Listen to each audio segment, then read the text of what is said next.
You guys liked the last video where I made it about budget-friendly meals. In this video, I'm going to be ranking the best budget-friendly protein sources. So with no further ado, I just want to let you know, is protein expensive? No, it's not expensive. And if you thought this, you are wrong. Protein is not expensive, and you can actually buy a lot of cheap protein sources, and you don't need no fancy supplements and overpriced meats to actually build muscle. And today I'm literally just going to be ranking the cheapest, most powerful protein sources so you can get jacked on a budget. So first off, in the E tier, we have low protein, which is actually just not worth it. And these are beans and lentils. So I always say I don't prefer beans and lentils, but obviously if you're going to add it into your already protein packed meals, then definitely I would highly recommend adding it in. So obviously beans and lentils are cheap but low in protein per serving, and you actually need large, humongous amounts of portions to actually hit your protein goal, and better as a side, not a protein source. Peanut butter. Peanut butter is absolutely worth being in the E tier, and people think it's protein, but it's actually just mostly fat. And there's only 8 grams of protein per 2 tablespoons, but a ton of calories. And they're good for bulking and bad for lean muscle. So moving on to the D tier, which is decent but not ideal, we have first up milk. So milk is actually cheap and convenient, and there's actually 8 grams of protein per cup. And remember what I told you guys, if you want to be hitting your protein for the day, you need about 0.7 to 1.1 gram of protein per pound of body weight. So if you weigh 160 pounds, you need roughly about 160 grams of protein. So if you're only getting 8 grams of protein per cup of milk, then that means you would need to you would literally need to drink like 20 cups of milk just to hit your daily protein goal. So I would say definitely pair this with your meals, add it into your shakes, etc., etc. But don't just rely on milk primarily. Obviously, I don't think anyone else is doing that out there, so hopefully not. So milk is definitely cheap, but there is a lot of calories in it if you drink too much, and it's best for bulking, but not best for lean gains.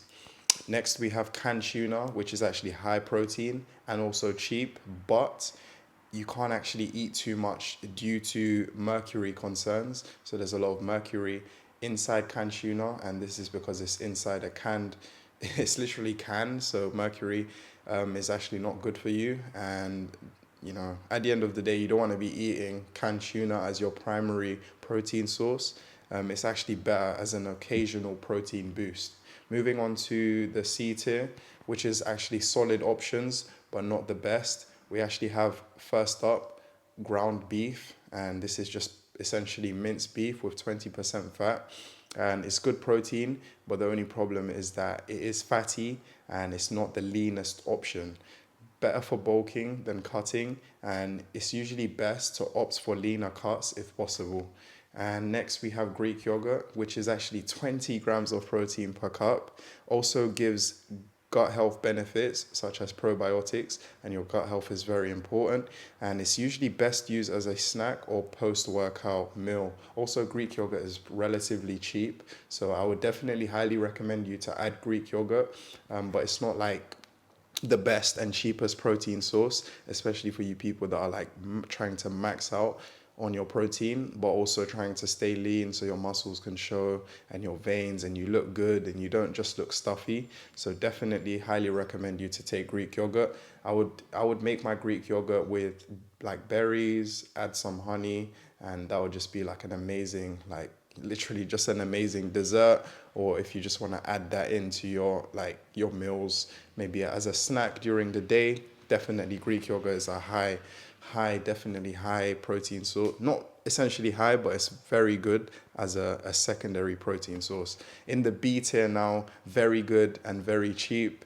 We have eggs. Eggs in the B tier. This should probably be S tier, but I've put it in the B tier today. And this is the ultimate budget protein. 6 grams of protein per egg. So if you're having 6 eggs, that's about 42 grams of protein. My maths is probably terrible. 6 times 5 is 30, 36 grams of protein. If you have 6 eggs, 36 grams of protein, and it's packed with nutrients. And also you can eat it daily, but don't go overboard on yolks if cutting, especially if you're cutting. Try to maybe avoid yolk, because yolk has a lot of it has a lot of fat inside of it, and you can actually put on a lot of weight if you're eating too many yolks. Next, we have cottage cheese. Not ideally something I have, and this is the reason it's in the B tier, but it's high in casein protein, which is slow digesting and also keeps you full throughout the day. So definitely highly recommend that. Maybe add it into your salads, etc., etc. Great for muscle recovery overnight, and it's probably one of the cheapest high protein foods.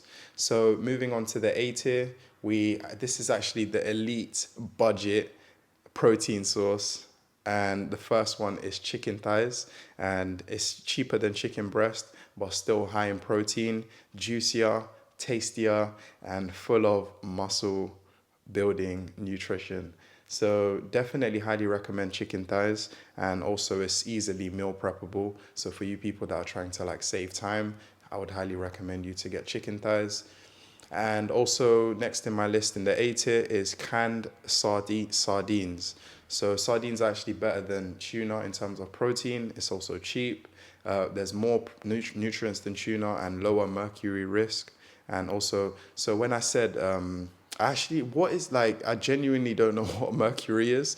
I need to go do my research. I know it's not good for you, so I'll go do my research on that just so I can let you know. And then in the next videos that I make to come, I'll let you guys know what that is and how to avoid it.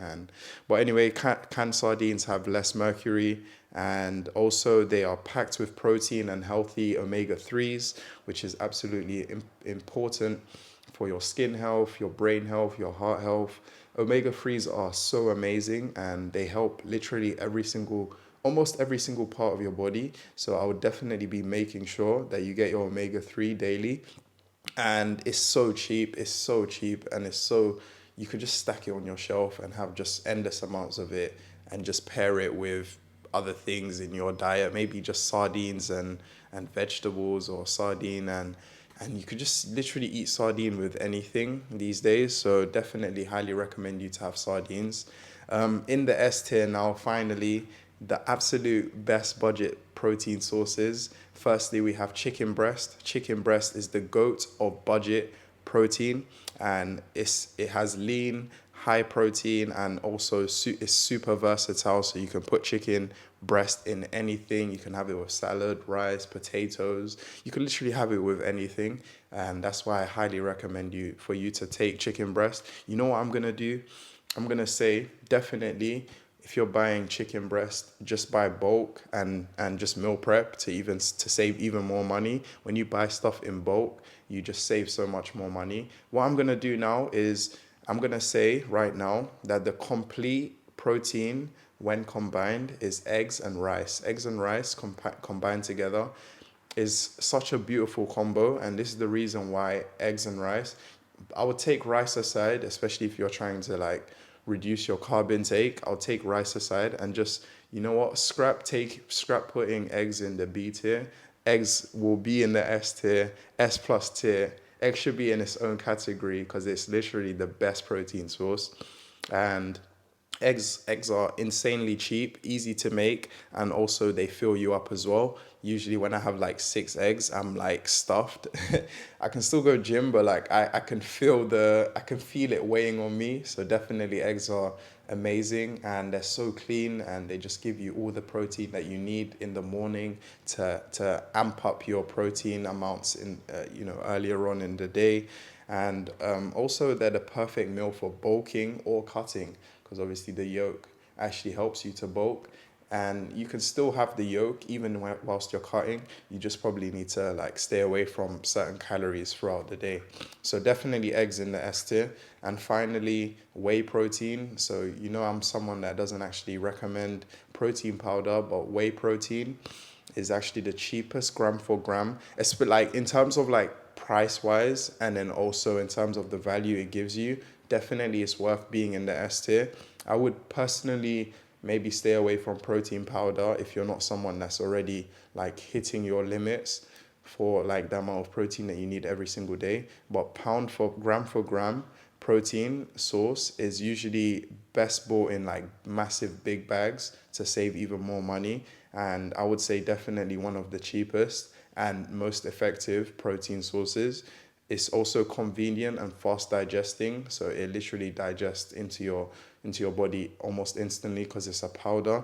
And also it's great for hitting protein targets easily. So if like you need it to like hit a certain amount of targets like throughout the day, maybe let's say you're having 140 grams, you weigh 160 grams, 160 pounds, and you weigh 160 pounds, and let's say you're eating 140 grams of protein and you need that extra like 20 grams. I mean, 20 grams of protein is kind of a lot for protein powder, but let's just say whey protein is what you could do to like actually hit that target so that you're, hitting that target every single day. You want to essentially make sure that you're just hitting the target every single day. And that way, that balance is very essential. You don't want to eat too much protein and you don't want to eat too little. But if you're hitting the target and maybe just going just increments higher, then definitely you'll start seeing gains. And if you're trying to cut, then maybe just a tiny bit lower. So if you're 160 grams, then maybe just going, you could still hit the target, but just make sure that the calories you're eating, you're in a calorie deficit, which basically just means you're having less calories than you burn every single day. So I would definitely highly recommend you to use the Apple app, which actually shows you how many calories you're burning every single day. Or you could just literally just there's these things called Dr. Cow, and you can actually scan your food on your plate, scan your food, and then it shows you how many calories are on your plate. So throughout your day, you just scan your food and then you will know how many calories how many calories you're eating. And then you can pair this with the Apple app, which will show you how many calories you're burning in your sleep, how many calories you're burning whilst you're resting, and also how many calories you're burning whilst you're active. The only problem with this is you might need a smartwatch or like an Apple Watch so that it can actually like give you more accurate readings. There's also a few other things you can do, but this is probably the best way forward for you. So definitely I'd highly recommend that. So just comment down below budget gains if you are using these to get stronger without breaking the bank. Take care, guys.